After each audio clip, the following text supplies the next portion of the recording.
प्यारे बच्चों, आप सभी को आपके YouTube channel study with Parshuram में स्वागत है और मैं हूं परशुराम और यह है रोबोट पाठ का अंतिम भाग यानी प्रश्नोत्तर पर। और चलेंगे प्रश्न क्या-क्या है और प्रश्न कौन-कौन से हैं, आपको कौन-कौन से प्रश्नों के उत्तरों को याद रखना है, परीक्षा के लिए तैयारी भी करना है। पहला प्रश्न है वर्षों से सक्सेना के परिवार में कौन काम कर रहा था? ಸೊ ವರ್ಷಾನುಗಟ್ಲೆ सक्सेना कुटुंबದಲ್ಲಿ ಯಾರು ಕೆಲಸವನ್ನ ಮಾಡುತ್ತಿದ್ದರು? उत्तर होगा साधोराम। आपको पूरा वाक्य में उत्तर लिखना है बच्चों। सेकंड है धीरज सक्सेना किस कार्यालय में जा पहुंचे? धीरज सक्सेना ಅವರು ಯಾವ ಕಚೇರಿಯಲ್ಲಿ ಹೋದರು? So robotics corporation. एक रोबोट वैक्यूम क्लीनर से क्या साफ कर रहा था? ಒಂದು ರೋಬೋಟ್ ವ್ಯಾಕ್ಯೂಮ್ ಕ್ಲೀನರ್ ನಿಂದ ಏನು ಸ್ವಚ್ಛ ಮಾಡುತ್ತಿತ್ತು? दफ्तर के फर्श को। प्रश्न 4 रोबोनिल की मुलाकात किससे हुई? रोबोनिल ने ಭೇಟಿ ಯಾರ ಜೊತೆ ಆಯಿತು? ರೋಬೋದೀಪ್। ಶರ್ಮಾ ಪರಿವಾರ के कुत्ते का नाम लिखिए। ಶರ್ಮಾ ಪರಿವಾರದ ಒಂದು ಮನೆತನದ ಸಾಕು ನಾಯಿ ಯಾವುದು? ಸೊ उत्तर है बच्चों शेरू। रोबोनिल और रोबोदीप किससे मिलने गए? रोबोनिल ಮತ್ತು रोबोदीप ಯಾರನ್ನು ಭೇಟಿ ಮಾಡಲು ಹೋದರು?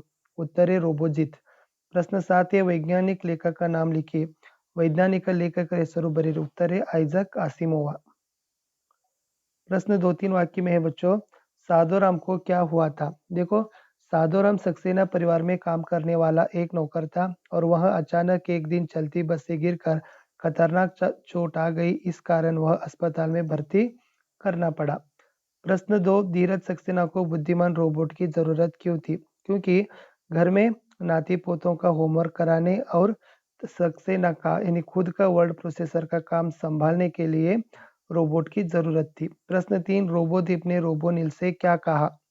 उत्तर है रोबोदीप ने रोबोनिल से यह कहा कि उनके नियम कुछ भी हो पर हम किसी इंसान के नुकसान का कारण बने यह सही नहीं है और किसी इंसान की नौकरी को खतरा पहुंचे यह बिल्कुल गलत है।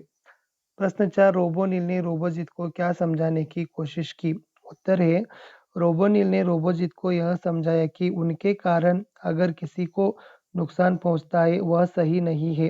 यंत्र मानव और मानवीय नजरे से यह गलत है कि किसी भी इंसान की नौकरी को खतरा पहुंचे, पर यह बात रोबोजित के समझने से बाहर थी।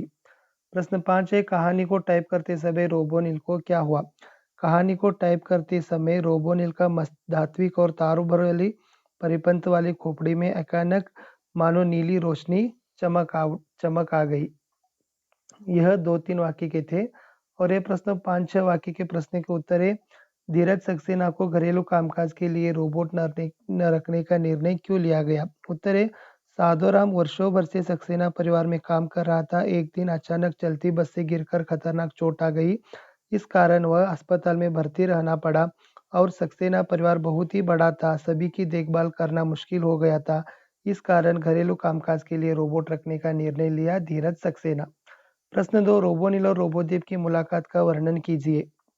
आपको लिखना है रोबोनिल रोज शाम को शेरू को टहलाने के लिए ले जाता था, तब रोबोदीप से उसकी मुलाकात हुई और रोबोदीप शर्मा परिवार में रहता था और वह धीरज सक्सेना के परिवार के बारे में सारी बात सुन लिया था और जैसे झबरू को घुमाने भी रोबोदीप आता था और उनके बीच में साधोराम की छुट्टी कराने पर रोबोदीप ने रोबोनिल को समझाया। फिर रोबोनिल और रोबोदीप दोनों ही रोबो रोबोजित से मुलाकात की। फिर रोबोटिक संघ के हड़ताल के लिए उन्होंने ही काम किए और जैसे अंत में साधोराम को रखने का निर्णय भी हो गया। इस प्रकार उनकी दोनों के बीच में मुलाकात का वर्णन आपको लिखना है। आगे है बच्चों विज्ञान कथा का सार लिखना है। क्या है? रोबोट एक यह कहानी विज्ञान प्रगति की ओर संकेत करती है। यानी जैसे यह है कि रोबोनिल और रोबोदीप दो यंत्र मानव नौकरी पर लगते हैं। अपने कार्यों से वह परिवार की प्रशंसा पात्र बनते हैं। दोनों को अपने काम प्रति श्रद्धा है, लेकिन अब अपने कराए किसी नौकर की रोटी पर आंच आते देखते तब उन्हें दुख होता है। वे अपने संग के विरुद्ध जाते हैं। सच्चाई की जीत होती है और यंत्र मानव को बस यह बात की खुशी होती है कि उनके कारण किसी मानव को नुकसान नहीं पहुंचता है। यहाँ पर लिखना है और नहीं से भी आपको देखो टेक्स्ट में भी एक है, जैसे ही धीरज सक्सेना ने रोबोनिल को टाइप करने के लिए जो विज्ञान कथा का सार दिया था ना, वो भी लिखना है। मैं आपको बताता हूँ वो पेज नंबर कहाँ का है। वो पेज नंबर है बच्चों ये पेज नंबर 106 थर्ड पैराग्राफ लिखना है। 106 थर्ड पैराग्राफ। यहाँ पर विज्ञान कथा का सार बहुत ही आसान से है। रोबोटिक कंपनियों के मालिकों के बीच हलचल क्यों मच गई? देखो, यहाँ पर है उत्तर लिखना है, रोबोटिक कंपनियों की मालिकों के बीच हलचल मच गई। इसके कारण है कि रोबोटिक्स कॉर्पोरेशन के विरुद्ध में उन्होंने रोबोट ने आवाज उठाई थी और उनका कहना था कि रोबोट मनुष्य की तरह स्वार्थ को न अपनाए। इन्हीं कारण से रोबोटिक संघ के संघर्ष होता है और हड़ताल भी होती है। अनुबंध रद्द होने तक बात पहुंचती है, अतः समझौता होने तक यह हलचल चलती ही रहती है। यह तक उत्तर था। बच्चों यह है, आपको कहानी से ध्यान से सुनना है बच्चों वीडियो को, वहाँ पर आपको उत्तर ज़रूरत मिलेगा। क्योंकि मैं यहाँ पर ना मोटे तौर पर मेन पॉइंट्स उतना ही बता रहा हूँ, फिर आपको कहानी सुनना है, वहाँ पर आपको कंटेंट मिलेगा। ठीक है। प्रश्न एक है, वर्ष 2030 डैश नवंबर का महीना था। उत्तर के है। आप साधारण रोबोट डैश भी काम करा सकते हैं। उत्तर होगा से।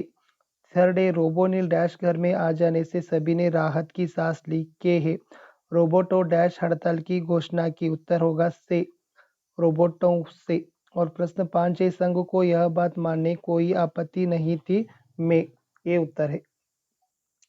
आगे है बच्चों, जोड़कर लिखना। यह सुनकर काउंटर पर रोबोट बोला, ई है। और मगर रोबोदीप, यह तो रोबोटिक नियम के विरुद्ध है। ये हो गया।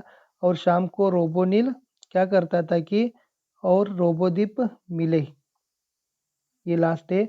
दोनों के बीच में कुछ गुप्त मंत्रणा हुई और सक्सेना परिवार रोबोनिल को पाकर फूला नहीं समा रहा था। ये जोड़कर उत्तर था।